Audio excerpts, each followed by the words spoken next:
Welcome to Cartoonist Kayfabe. My name's Ed Piscor. I'm Jim Rugg. We're going to be talking about Dale Keown's PITT, but first, man, I'm not really impressed with the size of that PITT face, Jimmy. What do you got right here, man? Hulk Grand Design, coming out from Marvel Comics, is at March 2022 and April 2022. That's right. Jimmy is distilling down the whole of Incredible Hulk history, more than 500 issues worth of comics and limited series, all that stuff, putting it into 80 pages of non-stop, high-octane comics. You're going to have to get this thing put on your pull list. Go tell your retailer.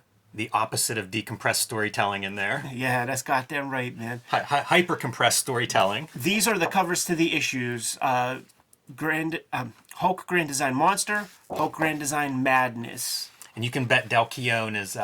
There's some reference to Del Keown. Gotta be, man. Go to Jimmy's link tree in the description below this video to hit his Patreon and other places online up. Red Room Trigger Warnings issue number 1 going to be coming out in February due to the paper shortages. Get this put on your pull list. Go to your local comic shop. Order the thing. You could order it from Fantagraphics if your shop doesn't get it. These are the incentive variant covers for that first issue. There's the Peach Momoko. There's the Jimmy Rugg Zap Comics cover.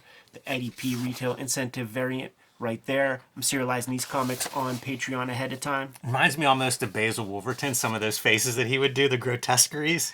It's fun, man. It's a fun cover. It's fun. Let's take a look at PITT number 1. My most anticipated comics of 15-year-old Jim Rugg. So this is like generation 2 of Image Comics. All this stuff was kind of popping by the time I discovered it. So was this a comic that you knew about before it came out? Was there any sort of... I did. I knew all about this because Del Keown was one of my favorite artists at the time, coming off of his Hulk run. And whenever it was announced he was going to do an Image book, and whenever I saw the first piece of art, dude, I was in love. Like, it's the Hulk without a nose. Like, yes, sign me up. Absolutely. And hey, it's amazing. It's still Malibu. This is like year 1 of Image. Oh, that's sick. Got to be the end of that run, or damn near the end. I think they did 1 year with Malibu. Got to be near the end of that. But I was so hyped for this book. Like, this was probably my most hyped Image book. I had such a ball checking this comic out after all this time. It really does feel like an Aircel comic with really high-end production values and computer coloring, because it reads like an Aircel comic. He's putting in like the same kind of like level of craft. It gets weird and like if you just fuzz out your eyeballs, you try to like not look at the computer color. Man, it feels like a Barry Blair gimmick. It really does, and it's just this is a guy. There's no writer in this comic. No. All right. Apologies to Brian Houghton, but it's a milk run. You get your kicks where you can. What? Dude. What does that mean in any sense of any story of anybody saying it throughout history? It's a milk run. Everything that we're going to see in here. By the way, pinup by Jim Somerville, man. One of my favorite Aircel artists. I didn't realize that's him, and I like that pinup. That's a cool pinup. Yeah. That's awesome. Yeah, I did not connect the name. That's great. Yeah, artist of The Walking Dead. Not the Image book, the Aircel book that came out years before. I was thinking Maelstrom, but I'll take Walking Dead. That too. Yeah, a couple pinups in Warlock 5, I believe, also. That makes sense. He was definitely one of my favorite Aircel dudes. Nobody's ever talked about Jim Somerville this much on the internet. Where are you at, Jim? So yeah, you got your bike gang with the milk run gimmick. When we get to the cops later, it's every cliche thing you've seen in every action. You don't have to wait for drama. the cops. Just roll up your Terminator opening and again, remove the nose and put Arnold Schwarzenegger's naked body in there against the bikers. There it is right here, perfect. man. This is like T3. And you know what's like... There could have been some storytelling bits in here. Like, for instance, when we see our guys on the milk run, give me one dude in the flannel. And maybe let me see a couple of chains. Thought you were going to ask for one of these dudes drinking milk instead of beer, but yeah, I'd settle for that. Because we got the naked PITT. They're a Detroit bike gang, and this story is set in New York, by the way. Let's do a little 14-hour bike trip first. For that milk, man. Yeah, for the milk run. You know, they're into microbrews, man. So they're going to Williamsburg, frickin' Brooklyn, to go get some of that the early days gourmet of the, shit. yeah, craft beer. I still love it. And this first issue, like in my mind, PITT has it's not lived up to my lofty expectations. Yeah. But revisiting this issue, I actually enjoy this issue, and it's this kind of bullshit, right? Like, Oh, totally. I just wanted a gigantic monster. Yeah. And we do get some money shots of that. Ollie Optics doing the coloring, and you could always tell it's Ollie Optics or Ruben Rude, like one of the vestigial Steve Olive guys, when you see these kinds of bits. Yeah, they're doing some painting on there. I don't think that's drawn in a holding line or anything. That's the colorist going to work. You know what's neat? Like there are these weird black lines that run down that panel, and it made me think of like films would be all scratched up in the old days. You know, it kind of feels that way. And the more B-movie-esque you can graft onto this, the better. There is some production stuff in here that's going to get real crazy. Then it makes me feel like there must be a little bit of a story behind it, because we're going to get some really bad Oh yeah, there's some overprinting or something. Yeah, and it makes me think that this is printed from, like, scanned in from Xeroxes or something. I assumed it was a printing issue, and I actually wanted to look at your book to compare it, and mine is, like it looks real similar. Like it just looks like that page is way overprinted. Yeah. So maybe it is a lost Scan original or something like that. Yeah, who knows? There's a story there. And should say also on the coloring besides Ollie Optics is Joe Keown. Yes. Who I think... Wildstorm. Okay, yeah, I was gonna say like he does some other image books, and I think this stuff looks good. Like a lot of it, it's dark. I think that's the early computer stuff where like you end up getting black mixed in. It's and the paper newsprint. too. Yeah, dot gain on your inks. So it is a cocktail for a dark overall issue, but there's a lot of this kind of like double lighting and stuff. Like definitely going for that. What can you do and show off with Del Keown doing that kind of lighting in his inks to start with? Man, palming that guy in the face. Yeah. All the way to the ground, too. Like, there's your storytelling. Palm to the face, stiff arm into the ground. There's a lot of these punches, though. Like, you see the pose, but it kind of, like, lacks consequence. Now, this is the Red Room guy talking, and I want to see heads twisted around and stuff. Plus, if you have enough of a diet of really good manga, really good action manga, you see really good examples of cause and effect, like, in these images. This is just big chunky dude like doing stuff. Though this is no great. Complaints about that. This is fantastic. This is again what I signed up for. Yeah, this is incredible. Those striations in those neck veins, man, like that's money.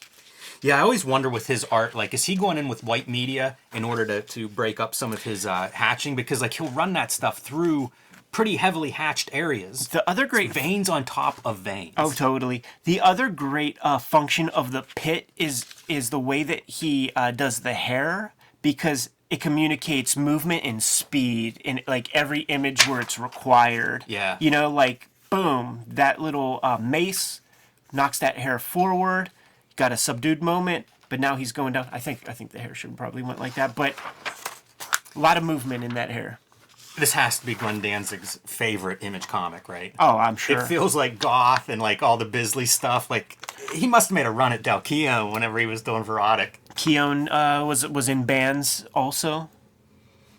Like this image right here, there's like a Frazetta vibe to it, but this is like the best of the Keown Hulk. Like I feel like on that one cover where there's the chromium gimmick and there's like Bruce Banner in the middle, I feel like that's the exact pose.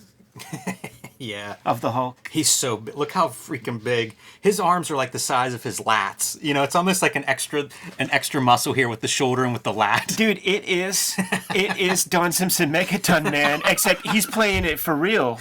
PITT Megaton Man. Man, that would have been the greatest crossover ever. Could still happen. It's not too late, right? Guys. PITT's coming back, I think. We'll promote the hell out of that shit. I think PITT's coming back. Dude. Sawed-off shotgun to the tummy. Selling it with the hair, you know, like PITT wrenching down. Yeah, they finally feel like they've got the upper hand there, and they're gloating instead of reloading. And guess what? You should have spent that time reloading. Yeah, look at the claws coming out, man. So that's a lot of real estate, man, for some fucking claws. Hey, it pays off though. Think of how badass he's been up to this point. Now he's got claws, and this dude's screaming, "Shoot him again! Shoot him again!" Pretty good. Another pretty good page. This is one of those early images that you would see in the ads and things. I love the lighting on these teeth, man. Yeah, and that's all colorist, right? Yeah. No ink lines on there. And then cut to that kid's waking up, snapping out of this sideways 2-page spread. That was awesome. Yeah. That's what I wanted. That's what I paid for. That's what I wish there were 18 more pages of.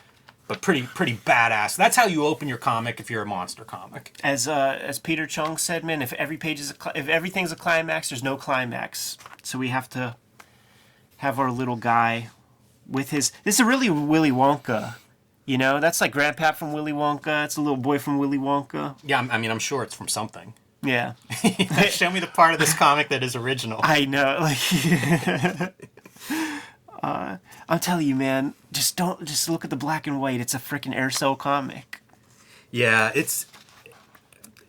I mean, I agree with you, but that's not a... Don't interpret that negatively, viewers at home. Yeah, I love it for those reasons. And then we cut... Now, you get one page of, like, the kid. And this is the Aircel part, too, by the way. Like this is Dan and Larry. Yeah. But Del Keown's version of it, even if it doesn't totally all make sense. But I can't help seeing it. So that's Barry Blair? Could be. So we get one page of the kid and the grandpa whose parents have recently died, but I don't know if we ever get too much more info on that. And then elsewhere, this editor, Bobby Harris. Bobby Chase was the editor at Hulk for Keown, and then Bob Harris might have been editor-in-chief at Marvel at this time or shortly after this. He was the ex-editor. Yeah, he was the ex-editor at this time in 92. Still Tom DeFalco's the dude over there. So yeah, is this cutting promos, making it a girl? I can't tell. Bobby Chase, I think, was a woman. Is a girl, I think. Yeah. But then again, like, Bob Harris stands on its own. Like, is there any... I don't know. It's There's just bizarre. To it. It feels like they're trying to reference something, but I can't tell you exactly what that reference is, good or bad. The other thing is, like, this Bobby Harris, she's, you know, central casting, like, badass female detective. And guess what, Jimmy? She's going to be saddled with a guy who's a lone wolf, who works alone, who doesn't want to be saddled with a partner, let alone a girl partner. Have you ever seen that before in a movie? Hey, I guess this is the original part, right?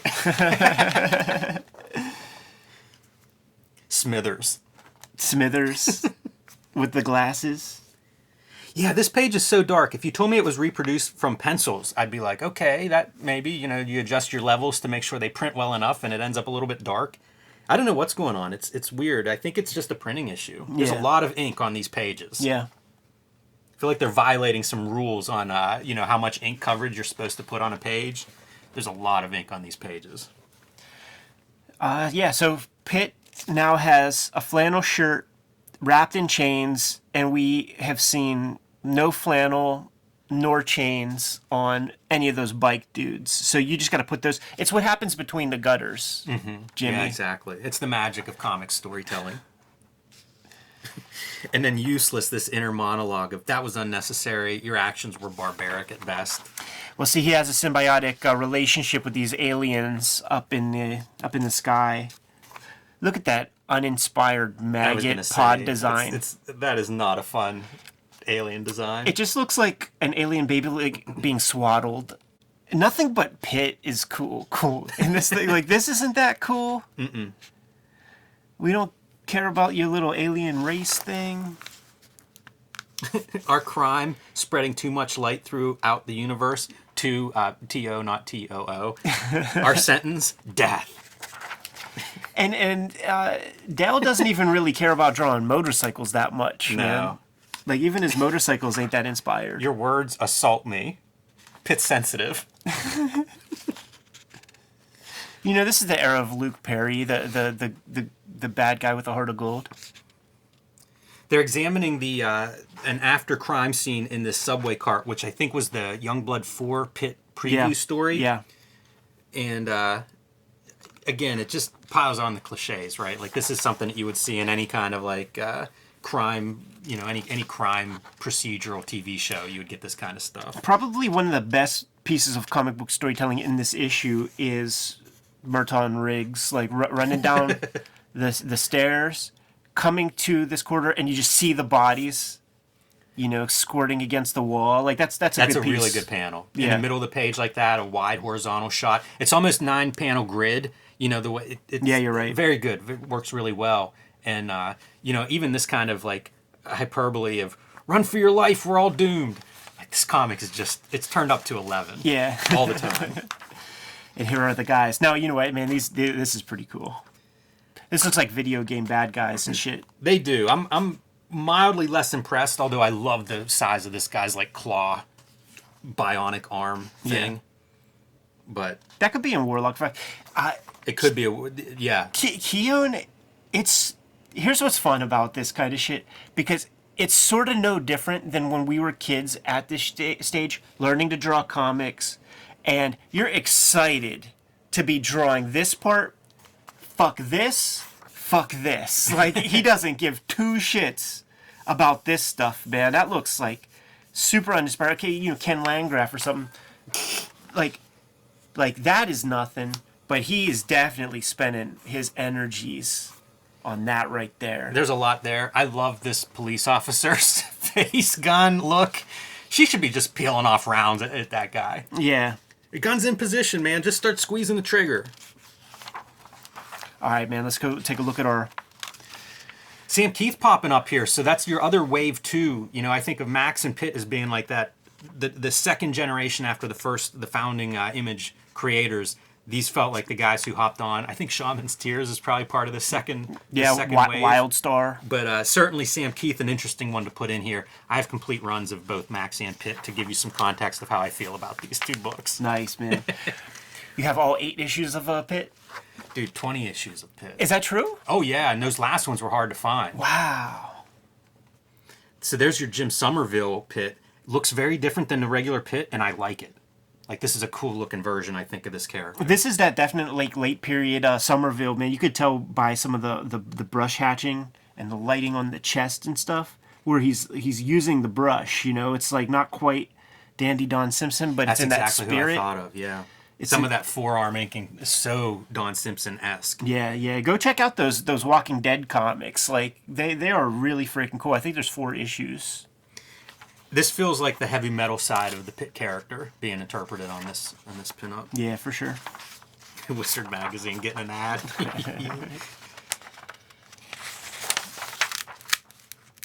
And it's still Malibu. Yeah, Malibu starting up. I don't know if that was part of their Bravura line, the Mighty Magnor, or if that was just Bravura wasn't around yet. Okay. Bravura comes later, man. Love seeing a Sergio Aragone's appearance in PITT #1. Yes, sir.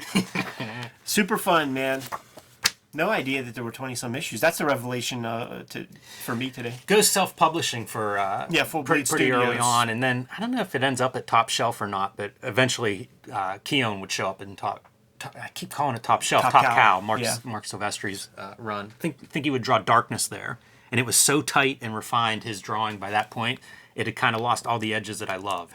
Aren't there about 3 or 4 covers that are just like this? Yes, there are PITT covers, like issue 9 7. or 12 or something is like that. Yeah. Yes. And he just, I bring it up just because you said refinement, because that's what it is. He just like refines and figures out more and more about lighting, and it's just like, let me do another stab at Let me see if I can triple light this without a nose. There's nothing for the light to even bounce off of. Good to go, Jimmy? Yeah. Kayfabers, like, follow, subscribe to the YouTube channel, hit the bell, we'll notify you when new vids are available. What's out there, Jimmy? Hulk Grand Design, man. It's all I'm going to be talking about until March and April, and probably even beyond that. But Hulk Grand Design, everything, and lots of coverage of that will be popping up. You know, I'm still on that Red Room train, man. Trigger warnings coming out February. That paper shortage is just crazy, man. Pushing us 6 weeks back in terms of printing this issue. Comic shops were not able to order it as long as they were supposed to be able to because of ransomware attacks. So this might be a scarce #1. Get it at your comic shop. Order it from Fantagraphics ASAP. I want them to sell out on day 1. Hit up our link trees in the description below this video. You can get to our Patreons. You can get to places where you can pre-order our comics. What else do you have out there, Jimmy? Subscribe to the Cartoonist Kayfabe e-newsletter at the links below this video. You can also find Cartoonist Kayfabe t-shirts and merchandise at the links below this video. All right, man. Give them those marching orders. We're going to be on our way. Read more comics.